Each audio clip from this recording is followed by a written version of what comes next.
Welcome to the program. I'm Jeff Schechtman. In 1964, Lyndon Johnson first talked about his war on poverty in America. 3 years later, Robert Kennedy knelt in a crumbling shack in Mississippi, watching a toddler pick rice and beans off of a dirt floor. What Robert Kennedy saw on that trip impacted him deeply, and in part drove his run for the presidency a year later. While Vietnam was the seminal issue of the day, poverty and its nexus with the civil rights movement were very much on Kennedy's mind. Let's listen to Robert Kennedy in Mississippi on that day in April of 1967. What we have here, of course, is a considerable amount of hunger. We have the children with distended stomachs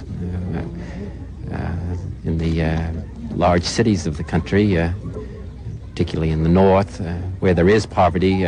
Still people can live on welfare so that the children don't suffer. Here, children as well as grown-ups are suffering. And as well as the housing being, of course, completely inadequate and without any schooling because of the fact that the children have insufficient clothing. So, as I say, I think it's a terrible reflection on our society. I think that one of the great problems is for most of us as American citizens, we don't run across it. We don't, for a citizen living under reasonably good conditions in our big cities, we don't pass through Bedford-Stuyvesant, we don't pass through Harlem. For a citizen living here in the state of Mississippi, you don't ordinarily run up against, if you're doing reasonably well, you don't run up against this kind of poverty. And certainly people elsewhere in the country have very little personal knowledge or information about it.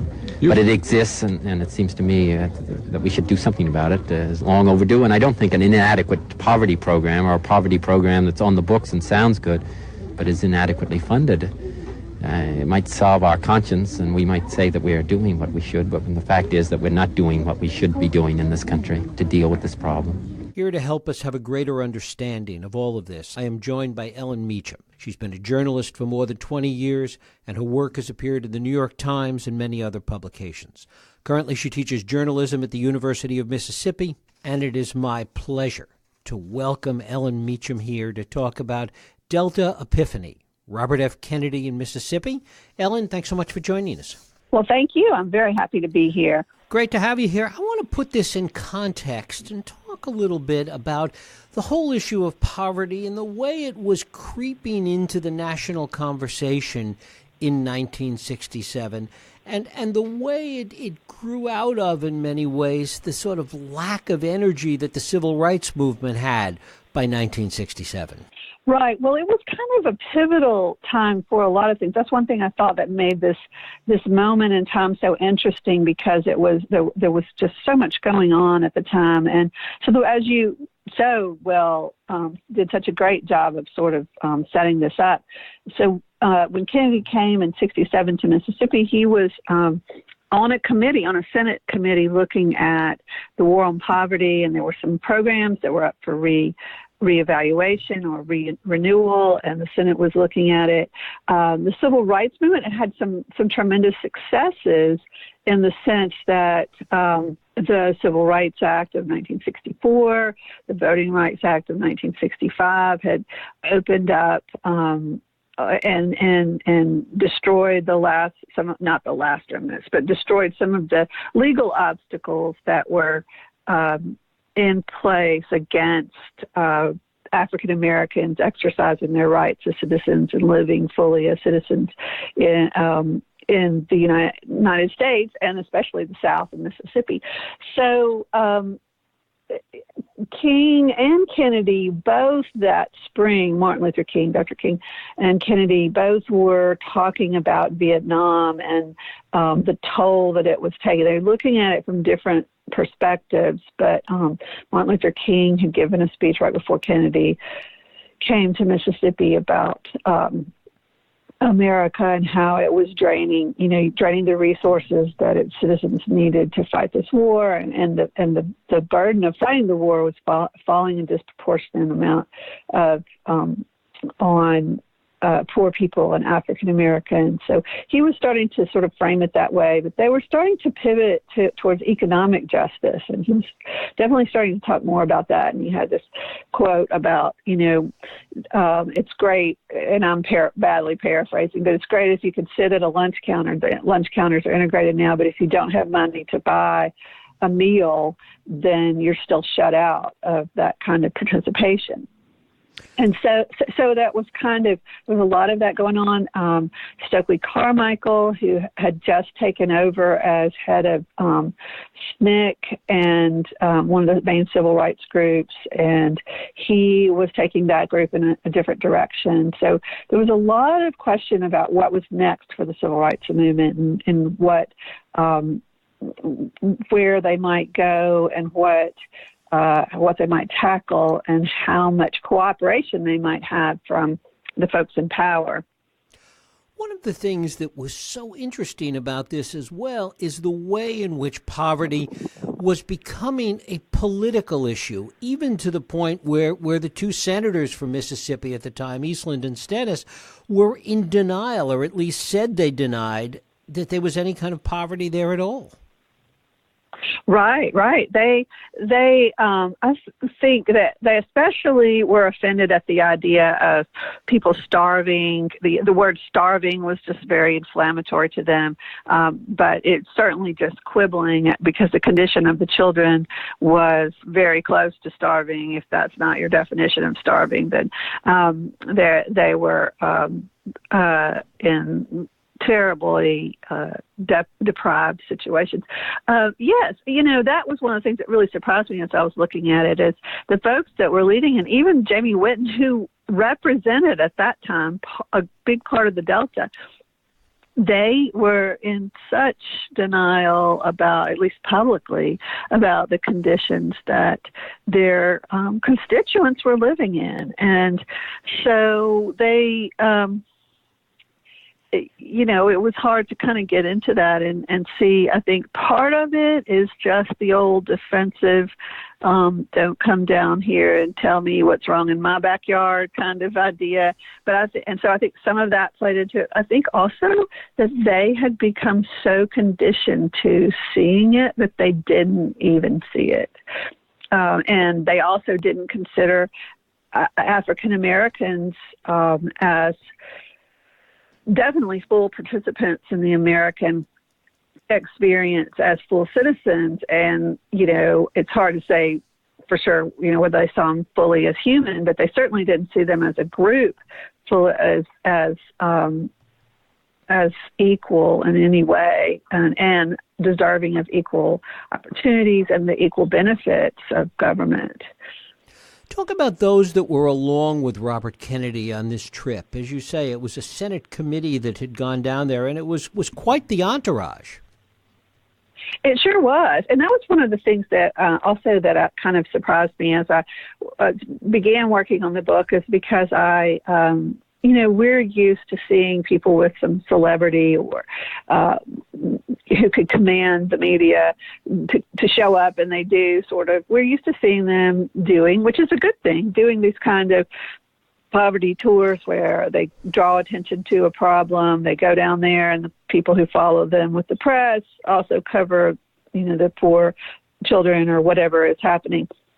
But that's not, and I kind of just thought that was, when I first started looking at it, that's kind of what was happening. But Peter Edelman, one of Kennedy's key aides, when I called him to interview, he just really bristled. He said it wasn't a poverty tour, and he was right. It was a fact-finding mission, and that's exactly Daniel Shore, who was a longtime NPR commentator, but before that a CBS newsman, and he was on the follow. He really pressed the folks at his bosses at CBS to go down there with Kennedy, and was the main television national newsman on the trip. He, in his report, he described Kennedy's manner as an inspector general, which is a very different kind of demeanor than someone who is down there just to sort of use the media.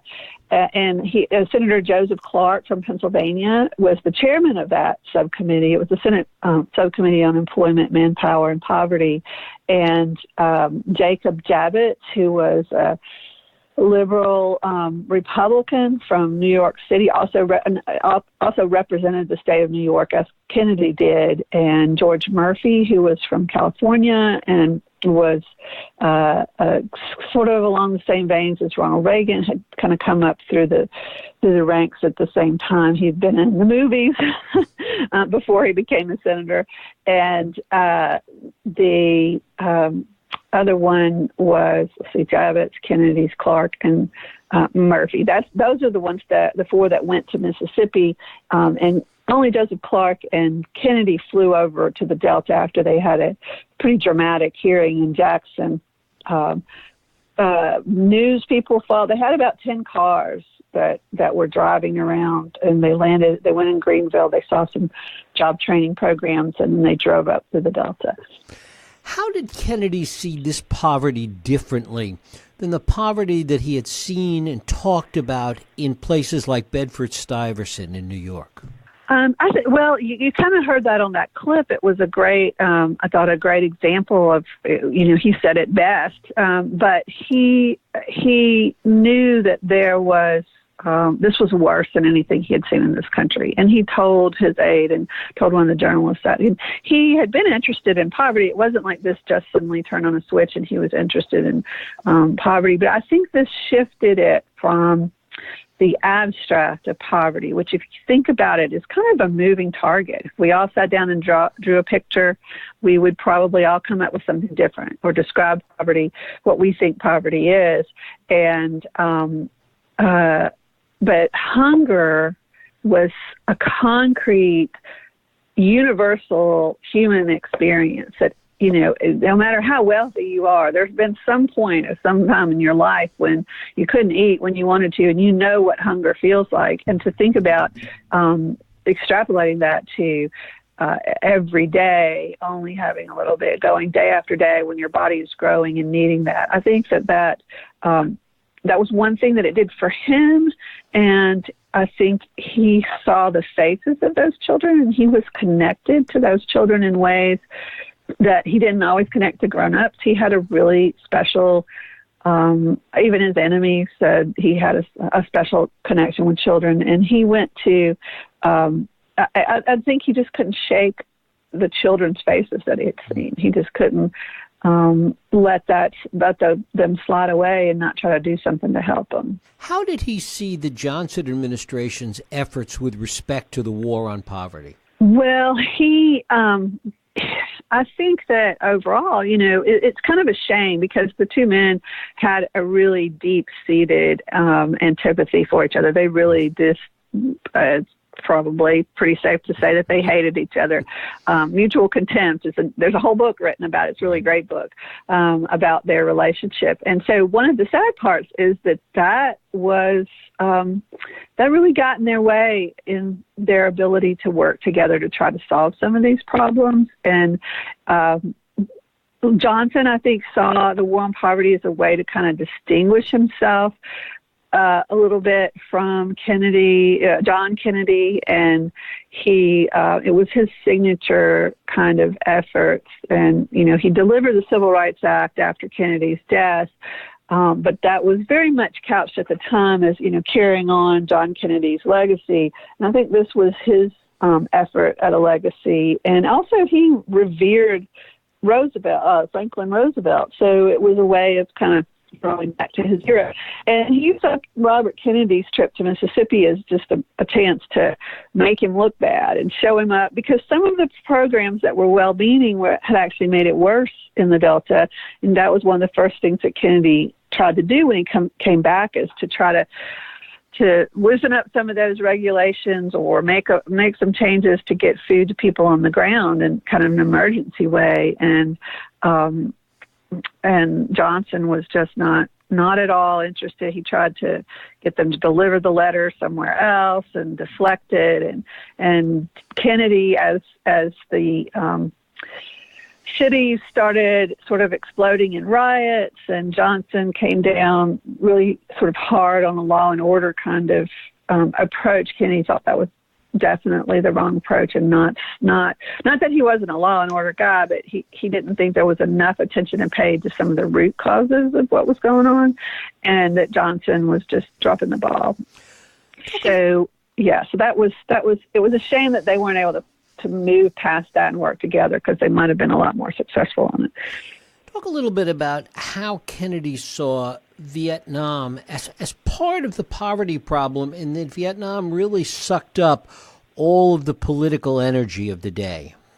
Absolutely. And I'm so glad you pointed that out, because I wanted to make sure that I do think I've got a lot of evidence in the book that this trip to Mississippi was extremely significant in how Kennedy sort of framed and saw things as he went through the last 14 or so months of his life. But Vietnam was, again, like you say, that was the thing that really dominated the conversation, dominated the thinking, sort of provided a great deal of the impetus towards the presidency. But you've got to understand a couple of things that sometimes people forget. One is the power of the conservative Democratic lawmakers in Southern lawmakers in Washington, because they had been elected for so long by whites-only, solid South Democratic primaries and elections, general elections, that they were longtime incumbents, had risen through the ranks, had a tremendous amount of power over the purse, over judges, Judiciary Committees. Jim Eastland chaired that, and any kind of civil rights bill. He had joked about how the civil rights, he had a special pocket where he put civil rights bills when they came to the Judiciary Committee, and, they never saw the light of day again. But Stennis was on the Appropriations Committee and chaired a subcommittee at the time, later became chair for the military. And so in order to get the funding for Vietnam to continue what they needed, Johnson thought they needed to do there, they had to go through some of these people who were very hesitant to free up money for poverty programs, and were hesitant, didn't want to see a lot of civil rights movement and so forth. So they had to walk a fine line, and that, I think, also affected the money. Just started, the war became more and more costly as they escalated things, and there was less and less money to try to address some of the poverty. And so I think that was part of the nexus. And again, like I said, King had pointed out, it was falling, much of the burden of fighting Vietnam was falling on poorer people and poor African Americans, and then they were losing their lives and their limbs and so forth. So I think that there was kind of this nexus. There was also the concern about riots in the city, and because of the cities that were happening that summer, the frustrations of African Americans were sort of boiling over, and that he didn't think Johnson's approach was good, and he also thought that because of that, people were responding in fear and were less likely to be sympathetic to the needs of those folks, the very real needs.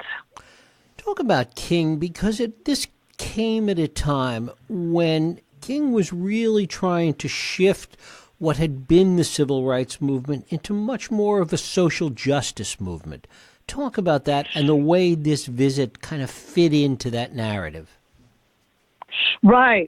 Well, Kennedy, so King had visited the Delta in Mississippi a year or so before for a conference in Jackson, and had heard a lot about this unfolding kind of catastrophe that was happening with the farm workers who were being displaced by mechanization and new herbicides and farming practices where they skip row planting and all of these kinds of things.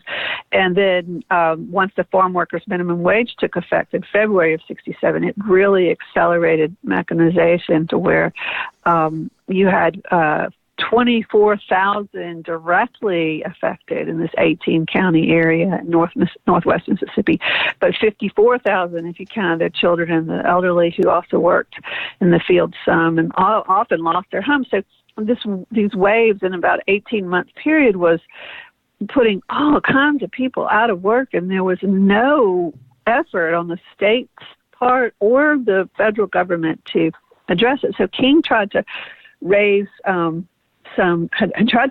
get some attention and raise the warning a year or so before, and even had talked about it, universal basic income, which Ted Kennedy was with him for a time at part of that conference, but he did not endorse at that time the universal basic income. But King was talking about that. He tried to write a letter to some officials and sort of warn them about displaced farm workers and their plight in the Delta, and hadn't really gotten anywhere. Hadn't gone through Robert Kennedy for sure that I found anything, but gotten some coverage in the Times and a few other places. So King was aware of the problem and had tried to bring a little bit of attention to it. And then Marion Wright, who was also worked closely with King and knew Martin Luther King, she went to Washington in March for the first hearing of 67 and went off topic. She was defending Head Start at that hearing, but she said, look, people in the Delta are starving. We don't know the farm workers minimum wage is not having a very good effect on where they are. They can't get free commodities anymore. They have to buy their food stamps, and somebody needs to do something about it. And she's very direct. She's a young woman. She's sort of the second heroine of the book, because she just is very direct and matter of fact about you have a responsibility to do it. So they decided the next month to come to hold a hearing across the country, but the first one would be in Mississippi. So after Kennedy got back, and he and King didn't have a strong relationship at all. And David Margolick has a great new book out about that, the relationship between King and Kennedy. They didn't have a great relationship, but Kennedy tried to get some changes immediately done so that people could get some food on the ground in Mississippi in April. Went to a couple of different conferences, asked to speak about it, committees and not conferences, committees there in the Senate, trying to bring attention to it, asked them to change some policies that they were considering, and was getting nowhere. And he came back from one of those committee meetings and wrote a note to King that said, I've just come back from Mississippi Delta. I've been trying to talk to these committees. I see what you're talking about, and I would love to talk with you further I'm interested in any ideas you have. And I could never find that King responded. There was a note that said that from his King's secretary that said, we received your letter, Senator Robert Kennedy's letter. Dr. King is traveling. He will be in touch when he gets back.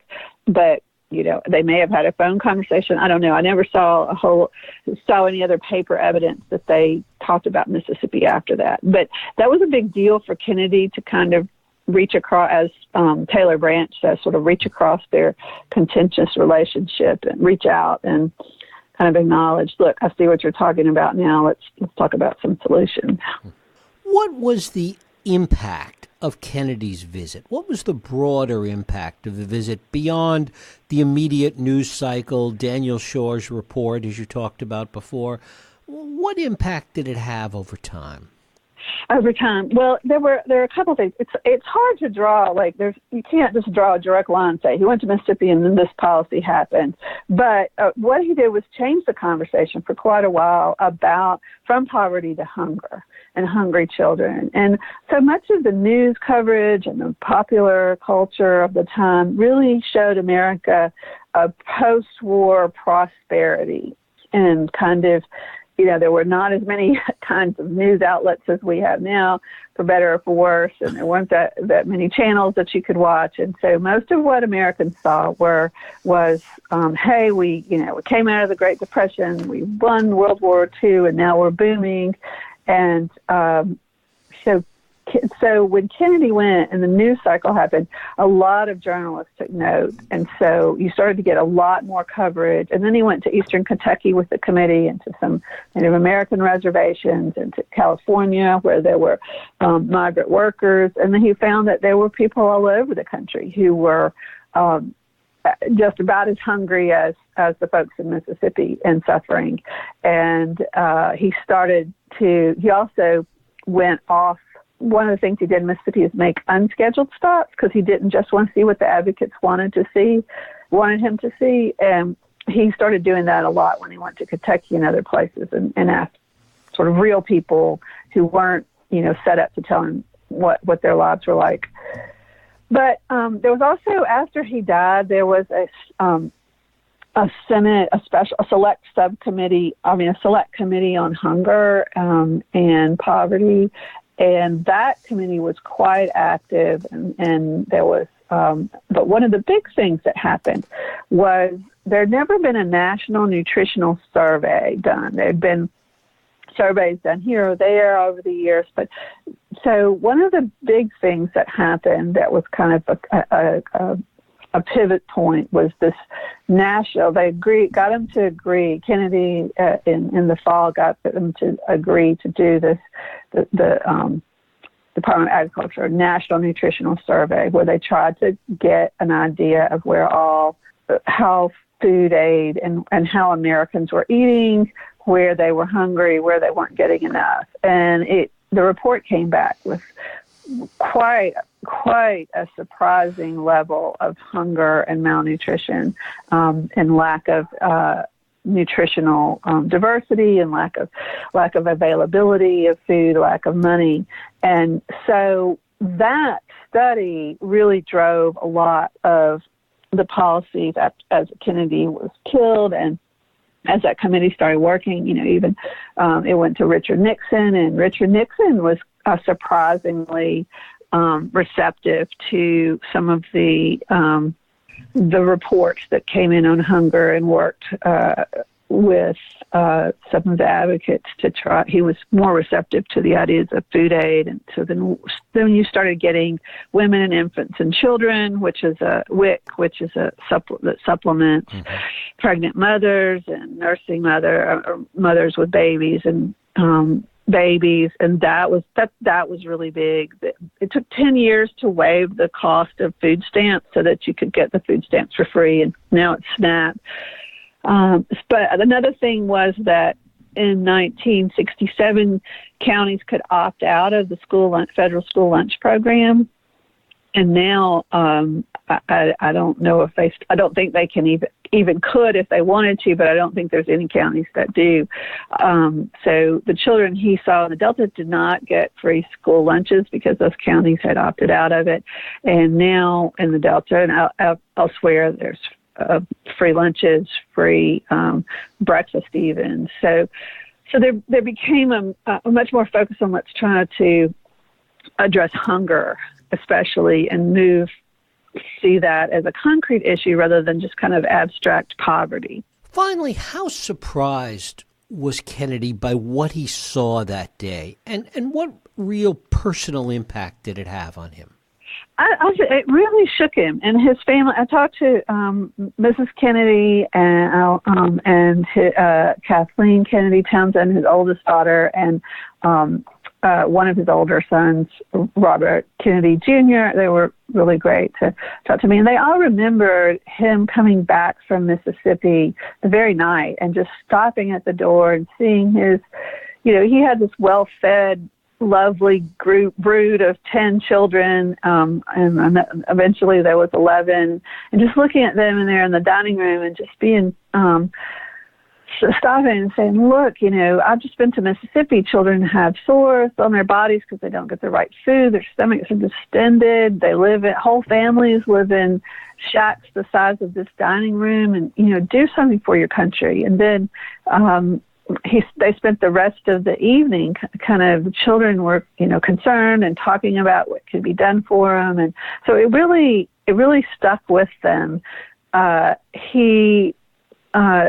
The next morning he tried I talked to one of his interns who saw him come in. She was working for a secretary. The secretary was out, and she saw him come in and pull out little pieces of paper and spread them on the desk and call and say, "Can you send a box of shoes to this